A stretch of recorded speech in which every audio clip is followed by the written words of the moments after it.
আমরা এই মুহূর্তে যেটা দেখতে পাচ্ছি যে আসলে শান্তির কোনো বিকল্প নেই।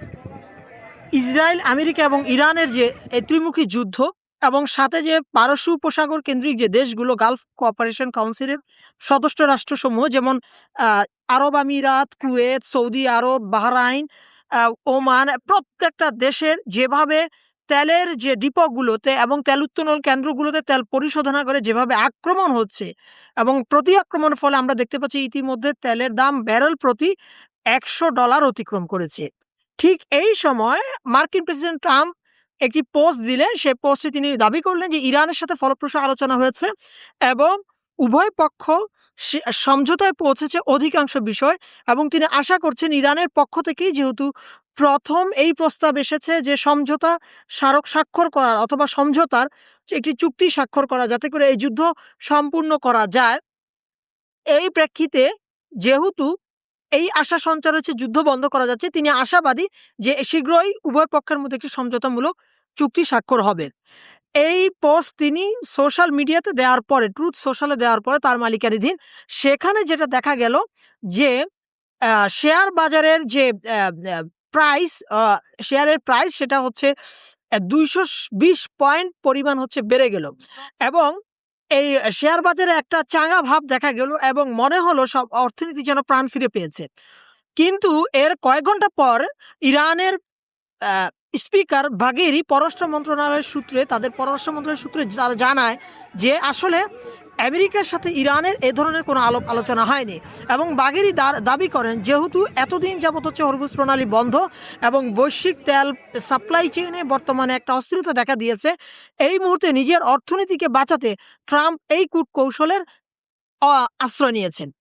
এখন যেটা দেখা যাচ্ছে যে আসলে আমেরিকা বা বিশ্ব অর্থনীতির যারা পরাশক্তি তাদের কাছে একটা বিষয় সত্য হয়ে দাঁড়িয়েছে এই যে আসলে অর্থনীতিকে বাঁচাতে হবে, দেশের কর্মসংস্থানকে বাড়াতে হবে এবং উৎপাদনমুখী যে খাত সেই উৎপাদনমুখী খাতগুলোকে বাঁচিয়ে রাখতে হবে।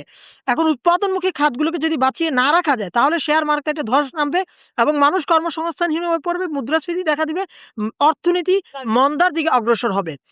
এখন এই মুহূর্তে যদি উভয় পক্ষ যদি সমঝোতায় না পৌঁছায় তাহলে তার পরিস্থিতি কি দেখা দিবে? আমরা জানি যে যুদ্ধ, বর্তমান সময়ের যুদ্ধ কখনো কোনো একটি পরাশক্তি হোক অথবা দুর্বল শক্তি হোক কারো জন্য জয় নিয়ে আসতে পারে না। এখন আমেরিকা হয়তো দাবি করতে পারে তারা ইরানের উপর নিয়ন্ত্রণ প্রতিষ্ঠা করতে পারে, ইরান হয়তো দাবি করতে পারে যে তারা আমেরিকার সর্বোচ্চ ক্ষতি সাধন করতে পারে, যেটা আমরা দেখলাম যে ইউএস জেরাল্ড ফোর্ড যে বিমানবাহী রণতরী, সেই বিমানবাহী রণতরী হচ্ছে সংস্কার করার জন্য গ্রিসের ক্রিট দ্বীপে চলে গেছে, অথচ দাবি করা হচ্ছিল যে তাতে হচ্ছে লন্ড্রি থেকে আগুন লেগেছে। এখন এমন হতে পারে যে ইরানের কোনো ড্রোন আক্রমণ করেছে অথবা ইরানের কোনো মিসাইল গিয়ে আক্রমণ করেছে। আবার এও হতে পারে যে এই পর্যন্ত ইরানের যে ক্ষতি সাধন করেছে আমেরিকা, সেক্ষেত্রে দেখা যায় যে অর্থনৈতিক অবকাঠামো, তেল শোধনাগারগুলো, হসপিটালগুলো এবং হচ্ছে আইআরজিসির কমান্ড সিস্টেমগুলো, আঞ্চলিক কমান্ডের যে ভবনগুলো, সেগুলো যদি হিসাব করা হয় তাহলে কয়েকশো বিলিয়ন ডলার হবে। অর্থাৎ উভয় পক্ষই যে ক্ষতির দিকে আছে এটা কিন্তু নিঃসন্দেহে বলা যায়। আরেকটা বিষয় এখন এদিকে যোগ হচ্ছে, সেটা হচ্ছে এই যে সুয়েজ খালে জাহাজগুলো পার হওয়ার জন্য কিন্তু একটা চার্জ আরোপ করে থাকে মিশর। ঠিক তেমনি বাবেল মানদেবেও কিন্তু এ ধরনের এর চার্জ আরোপ করার কথা উঠেছিল। এইবার এখন যেটা দেখা যাচ্ছে যে ইরান এখন দাবি করছে যে জাহাজ প্রতি, অর্থাৎ জাহাজের তেল ব্যারেল প্রতি তারা হচ্ছে $1 চার্জ আরোপ করবেন এবং তারা একটা নিরাপত্তামূলক যে করিডোর সুয়েজ খালের মতো করে যেটা দেওয়া হয় সেটা তারা হরমুজের যে প্রণালী সেই প্রণালীতে প্রদান করবেন। এই প্রেক্ষিতে এখন দেখা যাচ্ছে যে আসলে ইরান এতদিন যাবৎ বিশ্ব অর্থনীতিতে যেভাবে বিচ্ছিন্ন ছিল, এই হরমুজ প্রণালী আটকানোর মাধ্যমে একটা সুযোগ তৈরি হয়েছে। এই সুযোগটা হচ্ছে এই যে ইরান যদি চায় তাহলে হচ্ছে এখানে ব্যারেল প্রতি যে জাহাজগুলো তেল পরিবহন করে যদি $1 হচ্ছে তারা হচ্ছে আরোপ করে তাহলে তাদের এই বিশ্ব অর্থনীতি থেকে বিচ্ছিন্ন থাকার কোনো কারণ থাকতে পারে না। অর্থাৎ আমেরিকা যদি চায়ও ইরানের ডলার ঢুকবে না, ইরান এই হরমুজ প্রণালীতে রুট পরিবহন চার্জ আরোপ করার মাধ্যমে তারা ডলার আয় করতে পারে। অন্যদিকে এখন আমরা যেটা শুনতে পাচ্ছি যে ইরানের তেল বিক্রির প্রতি শিথিলতা আরোপ করা হয়েছে।